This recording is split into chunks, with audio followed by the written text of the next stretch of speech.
Mesdames et messieurs les membres du jury, mesdames, mesdemoiselles, messieurs, bonsoir. 20 janvier 2025, Washington. Brushing impeccable, teint hâlé par un usage massif d'autobronzant pour cacher une peau qu'il qualifie lui-même d'aussi pâle qu'un albinos, profil d'Homer Simpson et mimique des plus grands comédiens. Le 47e président des États-Unis s'avance fièrement parmi ses fervents défenseurs, au milieu du Capitole, dont il avait encouragé l'assaut le 6 janvier 2021 pour contester la victoire de Biden. Pourtant, 4 ans auparavant, cette attaque, provoquant la mort de 5 personnes dont un policier, avait suscité la sidération.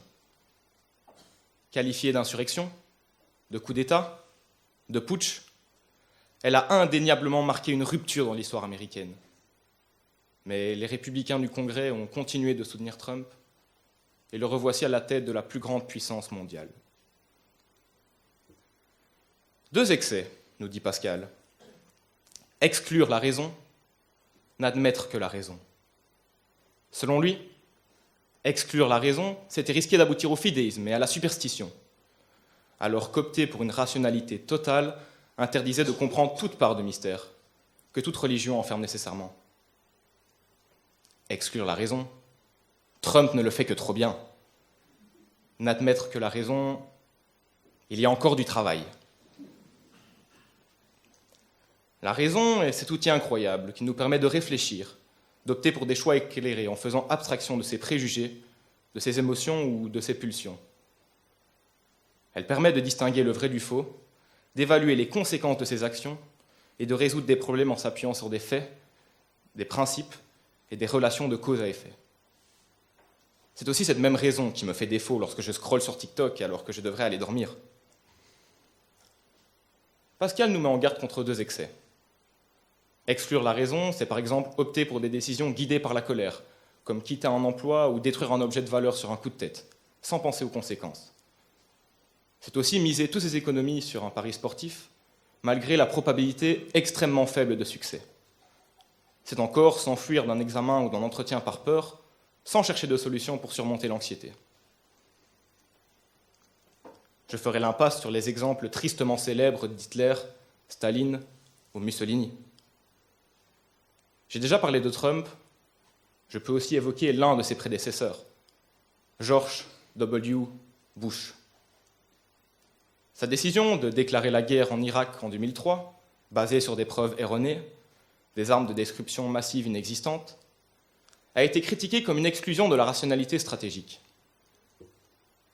En remontant plus loin dans l'histoire, Caligula est sans doute le meilleur témoin d'irrationalité. Entre inceste, meurtre et dictature, il a été l'empereur européen le plus haï.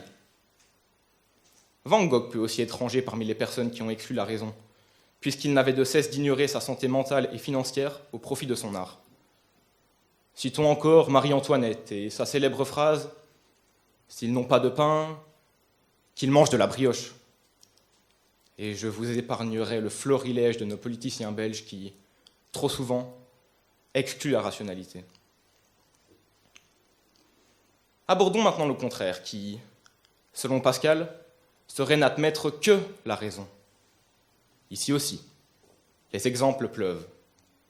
Se marier pour des raisons économiques ou stratégiques, choisir un cadeau uniquement en fonction du prix et non de son sens ou de la valeur émotionnelle pour la personne, trier ses relations uniquement selon leur utilité, en ne maintenant des liens qu'avec des personnes qui nous apportent des avantages concrets et en coupant les relations avec ceux qui n'ont rien à offrir, ou encore ne pas assister à un événement familial et donc prioriser la productivité ou une réunion professionnelle sur un anniversaire.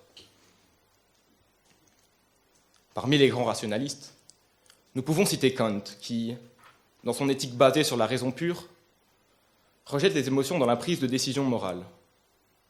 Isaac Newton, dont la concentration obsessionnelle sur les travaux scientifiques le rendait parfois hermétique aux relations humaines et aux émotions. Je pourrais encore parler de Sherlock Holmes, célèbre pour analyser les faits et la logique en ignorant souvent les émotions humaines. Je ne peux pas terminer sans citer l'exemple avec une majuscule de rationalité, mes parents. Et leur phrase préférée, Damien, si tu étudiais plutôt que de regarder ton téléphone, n'oublie pas que tu es étudiant, donc tu ne dois qu'étudier. Pour ceux qui étaient lors de mon premier discours, je leur ai pourtant donné la preuve que la procrastination pouvait générer des élans d'inspiration et de créativité. Mais ne vous détrompez pas. Malgré ma tendance à reporter au lendemain, je suis aussi capable de prendre des décisions hyper rationnelles. Par exemple, en septembre dernier, emporté par une xème vague de bonnes résolutions comme j'en ai 3 ou 4 par an, en plus de me jurer de sacrifier 1h30 quotidiennement de mon temps si précieux pour me tenir à jour dans mes cours, je me suis, avec raison, engagé à prendre soin de ma santé tout en perfectionnant mon physique, pourtant déjà avantageux. En gros, je me suis inscrit à la salle de sport. Quoi de plus rationnel pour se maintenir en forme?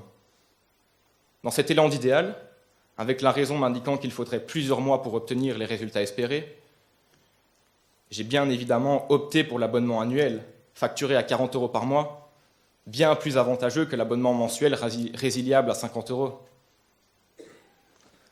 Eh bien, la raison a eu raison de moi. En effet, après 6 mois, donc un investissement de 240 €, j'en suis à 80 € la séance d'entraînement. J'y suis allé 3 fois. 3 petites fois en 6 mois. Mais rassurez-vous, je me suis juré que j'y retournerai la semaine prochaine ou au plus tard, après les congés de carnaval. Bien évidemment, ainsi que le concevait Pascal, c'est au milieu des deux contraires que se trouve la vérité. Exclure la raison n'est pas concevable. Il nous arrive bien sûr de foncer tête baissée. Mais de ces erreurs, nous tirons une certaine forme de sagesse. L'autre versant, celui qui n'admettrait que la raison, nous ferait passer pour des sceptiques, exigeant toujours des preuves. Nous deviendrions alors des boulimiques de la démonstration qui, jamais satisfaits des preuves fournies, en redemanderaient indéfiniment d'autres. Dans ses pensées, Pascal nous disait aussi « Le cœur a ses raisons que la raison ne connaît point ». Il ne parle évidemment pas de l'organe qui bat dans notre poitrine, mais de ce fameux cœur métaphorique qui nous pousse à faire des choses totalement irrationnelles. Mais si nous n'écoutions toujours que la raison, certaines des plus belles et grandes histoires n'auraient jamais existé. Juliette n'aurait pas épousé Roméo en secret après quelques jours. La belle n'aurait jamais vu la beauté dans les yeux de la bête. Et puis, en dehors des fictions, combien de carrières prometteuses abandonnées pour suivre l'amour de sa vie à l'autre bout du monde? Le cœur a vraiment ses raisons. Pour ma part, si j'ai bien du mal à l'admettre, je suis conscient que mes parents ont raison. Mon jeune âge et mon immaturité me poussent à laisser ma rationalité de côté au profit d'une vie de plaisir. Mes chers géniteurs, oui, je dois travailler, mais gardez quand même en tête que mon équilibre, ma vie sociale sont aussi des facteurs importants. Je sais qu'à l'avenir, je devrais utiliser cette même raison pour faire les bons choix, poser des actes dont je serai fier, opter pour les bonnes décisions. J'agirai sans doute toute ma vie comme un funambule maladroit qui jongle entre le contrôle et la folie.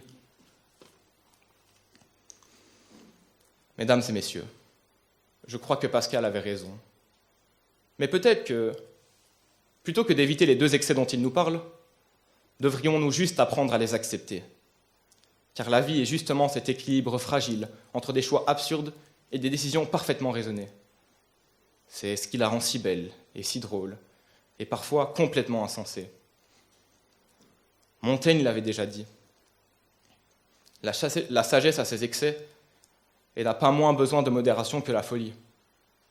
Bref, papa, maman, ce soir je sors dans le carré. Mais raisonnablement, je rentrerai à minuit. D'accord? Merci de m'avoir écouté.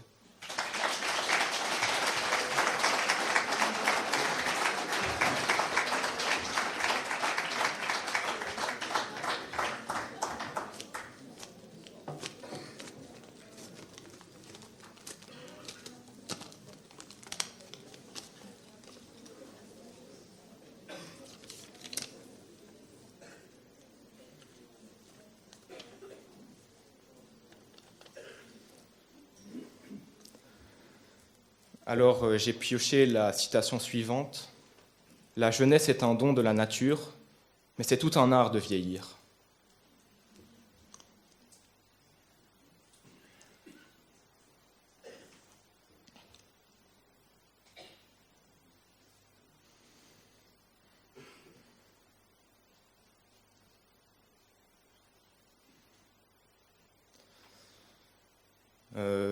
Mesdames et messieurs les membres du jury,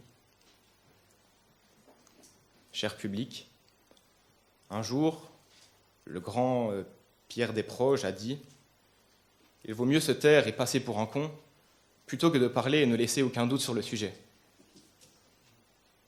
Aujourd'hui, je vais quand même prendre le risque d'opter pour la deuxième catégorie. Donc, pour répondre à la question suivante, la jeunesse est un don de la nature, mais c'est tout un art de vieillir. Voilà, j'ai 17 ans, et personnellement, j'ai l'impression que j'en ai encore 10. Je suis encore un enfant, vous pouvez demander à mes parents, j'agis toujours comme un gamin. Mais finalement, c'est ce qui fait mon charme, n'est-ce pas ? Donc, je ne me vois pas vieillir dans les jours, voire les années qui suivent. Voilà.